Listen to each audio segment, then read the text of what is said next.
அதிகாரம் 6.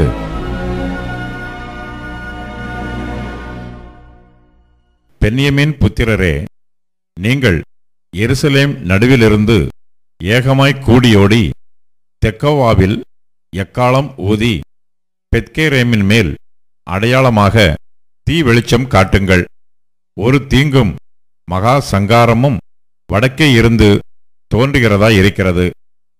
செல்வமாய் வளர்ந்த ரூபவதியான சீயோன் குமாரத்தியை பாழாக்குவேன். மேய்ப்பர் தங்கள் மந்தைகளோட அவளிடத்துக்கு வருவார்கள். அவர்கள் அவளுக்கு விரோதமாய் சுற்றிலும் கூடாரம் போட்டு அவனவன் தன் தன் ஸ்தலத்தில் மேய்த்து அவளுக்கு விரோதமாய் யுத்தம் செய்ய ஆயத்தம் பண்ணுங்கள் என்றும், மத்தியானத்தில்தானே நாம் போயேறும்படிக்கு எழுந்திருங்கள். ஐயோ, பொழுது சாய்ந்து அந்தி நிழல்கள் நீண்டு போகிறதே. எழுந்திருங்கள், நாம் காலத்திலாகிலும் போயேறி அவளுடைய அரமனைகளை அழிப்போம் என்றும் சொல்லுவார்கள். சேனைகளுடைய கர்த்தர் சொல்லுகிறது என்னவென்றால், மரங்களை வெட்டி எருசலேமுக்கு விரோதமாய் கொத்தளம் போடுங்கள். அதுவே விசாரிக்கப்பட வேண்டிய நகரம். அதன் உட்புறமெல்லாம் கொடுமை. ஊற்றானது தன் தண்ணீரை சுரக்க பண்ணுமா போல அது தன் தீங்கை சுரக்க பண்ணுகிறது. அதிலே கொடுமையும் அழிம்பும் கேட்கப்படுகிறது. துக்கமும் காயங்களும் நித்தமும் எனக்கு முன்பாக காணப்படுகிறது. எருசலேமே, என் ஆத்துமா உன்னை விட்டு பிரியாதபடிக்கும் நான் உன்னை பாழும் குடியற்ற தேசமும் ஆக்காதபடிக்கும் புத்தி கேள்.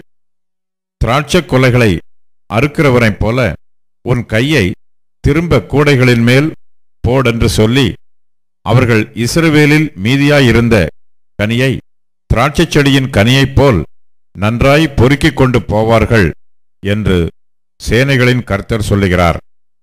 அவர்கள் கேட்கும்படி நான் யாரோடே பேசி எச்சரிப்பேன். அவர்களுடைய செவி விருத்த சேதனம் இல்லாதது. அவர்கள் கேட்க மாட்டார்கள்.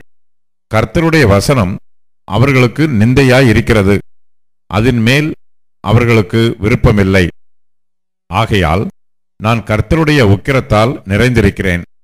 அதை அடக்கி இளைத்துப் போனேன். வீதிகளில் உள்ள பிள்ளைகளின் மேலும் வாலிபருடைய கூட்டத்தின் மேலும் ஏகமாய் அதை ஊற்றி விடுவேன்.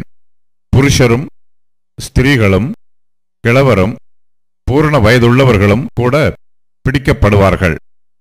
அவர்களுடைய வீடுகளும் அவர்களுடைய காணி பூமிகளும் அவர்களுடைய மனைவிகளோட ஏகமாய் அந்நியர் வசமாகும். என் கையை இந்த தேசத்தின் குடிகளுக்கு விரோதமாக நீட்டுவேன் என்று கர்த்தர் சொல்லுகிறார். அவர்களில் சிறியோர் முதல் பெரியோர் மட்டும் ஒவ்வொருவரும் பொருளாசைக்காரர். இதுவுமல்லாமல் தீர்க்கதரிசிகள் முதல் ஆசாரியர்கள் மட்டும் ஒவ்வொருவரும் பொய்யர். சமாதானமில்லாதிருந்தும் சமாதானம் சமாதானம் என்று சொல்லி என் ஜனத்தின் காயங்களை மேற்பூச்சாய் குணமாக்குகிறார்கள். அவர்கள் அருவருப்பானதை செய்ததின் நிமித்தம் வெட்கப்படுகிறார்களோ, பரிச்சேதம் வெட்கப்படார்கள், நாணவும் அறியார்கள். ஆதலால் விழுகிறவர்களுக்குள்ளே விழுவார்கள்.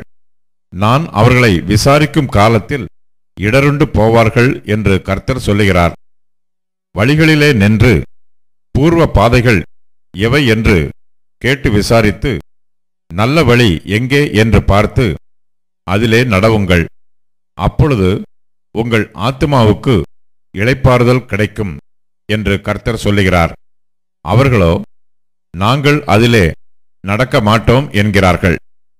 நான் உங்கள் மேல் காவலாளரையும் வைத்து எக்கால சத்தத்துக்கு செவிகொடுங்கள் என்றும் சொன்னேன். அவர்களோ, நாங்கள் கேட்க மாட்டோம் என்கிறார்கள். ஆகையால் ஜாதிகளே, கேளுங்கள். சபையே, அவர்களுக்குள் நடக்கிறதை அறிந்து கொள். பூமியே கேள். இந்த ஜனங்கள் என் வார்த்தைகளை கேளாமல் இருந்து என் நியாயப்பிரமாணத்துக்கு செவிகொடாமல் அதை வெறுத்து விடுகிறார்கள். அவர்கள் மேல் நான் அவர்கள் நினைவுகளின் பலனாகிய தீங்கை வரப்பண்ணுவேன். சேபாவிலிருந்து வருகிற தூப வர்க்கமும் தூர தேசத்தினுடைய சுகந்த பட்டையும் எனக்கு எண்ணத்துக்கு, உங்கள் சர்வாங்க தகனங்கள் எனக்கு விருப்பமல்ல, உங்கள் பலிகள் எனக்கு இன்பமாயிராது. ஆகையால் இதோ நான் இந்த ஜனத்துக்கு இடரல்களை வைப்பேன். அவைகள் மேல் பிதாக்களும் பிள்ளைகளும் குடியானவனும் அவனுக்கு அடுத்தவனும் ஏகமாய் இடருண்டு அழிவார்கள் என்று கர்த்தர் சொல்லுகிறார். இதோ வட தேசத்திலிருந்து ஒரு ஜனம் வந்து பூமியின் கடை எல்லைகளிலிருந்து ஒரு பெரிய ஜாதி எழும்பும். அவர்கள் வில்லும் வேலும் பிடித்து வருவார்கள். அவர்கள் கொடியர், இரக்கம் அறியாதவர்கள். அவர்கள் சத்தம் சமுத்திர இரைச்சலுக்கு சமானமாயிருக்கும். சீயோன் குமாரத்தியே, அவர்கள் உனக்கு விரோதமாக யுத்த சன்னத்தராய் குதிரைகளின் மேலேறி அணி அணியாக வருவார்கள் என்று கர்த்தர் சொல்லுகிறார்.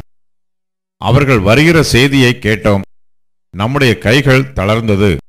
இடுக்கணும் கர்ப்பவதிக்கு உண்டாகும் வேதனைக்கு ஒப்பான வேதனையும் நம்மை பிடித்தது. வயல்வெளியிலே புறப்படாதிருங்கள், வழியிலும் நடவாதிருங்கள். சுற்றிலும் சத்துருவின் பட்டயமும் பயங்கரமும் உண்டு. என் ஜனமாகிய குமாரத்தியே, நீ இரட்டை கட்டிக்கொண்டு சாம்பலிலே புரண்டு ஒரே புத்திரனுக்காக துக்கிக்கிறது போல மனக்கசந்து புலம்பு. பாழாக்குகிறவன் சடுதியாய் நம்மேல் வருவான். நீ என் ஜனத்தின் வழியை அறிந்து கொள்ளவும் சோதித்து பார்க்கவும் நான் உன்னை அவர்களுக்குள்ளே துருகமாகவும் அரணாகவும் வைத்தேன். அவர்கள் எல்லாரும் முரட்டாட்டமான அகங்காரிகளும் தூற்றித் திரிகிறவர்களுமாயிருக்கிறார்கள். அவர்கள் வெண்கலமும் இரும்புமானவர்கள். அவர்கள் எல்லாரும் கெட்டவர்கள். துருத்தி வெந்தது, ஈயம் நெருப்பினால் அழிந்தது. புடமிடுகிறவனுடைய பிரயாசம் விருதாவாய்ப் போயிற்று. பொல்லாப்புகள் அற்றுப்போகவில்லை. அவர்கள் தள்ளுபடியான வெள்ளி எண்ணப்படுவார்கள். கர்த்தர் அவர்களை தள்ளிவிட்டார்.